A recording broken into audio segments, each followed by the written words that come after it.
অনেক সময় দেখা যায় কি এই যে মনিটরের নিচে এবং উপরে কালো হয়ে আছে। ওকে, অনেকটা জায়গা এখানে কালো হয়ে আছে। অনেক সময় বাম পাশ বা ডান পাশেও এরকম কালো হয়ে থাকতে পারে। তো এখানে দেখেন, এখানে কিন্তু টাচবারের নিচে অনেক প্রায় 1 ইঞ্চি জায়গা, হাফ ইঞ্চি জায়গার মতো এখানে কালো হয়ে আছে। তো এটা আমরা এখন দেখব যে কিভাবে এটাকে আমরা সলভ করতে পারি। তো এই জন্য চলে যেতে হবে হচ্ছে ডিসপ্লে সেটিংয়ে যে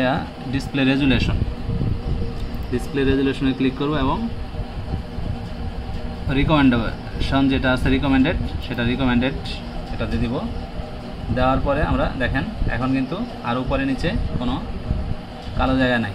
কিপ চেঞ্জেস দিব, ওকে করব। এখন দেখেন আমাদের মনিটরের কোনো নিচে আর উপরে কোনো অংশ কালো নাই। এখন কিন্তু আমাদের প্রবলেমটা সলভ হয়ে গেছে। তো এইভাবে যদি বাম পাশে বা ডান পাশে এরকম হয়, অনেক সময় মনিটরের মধ্যে আপনার অটো বাটন থাকে, সেটা দিলেও এই প্রবলেম সলভ হয়ে যায়।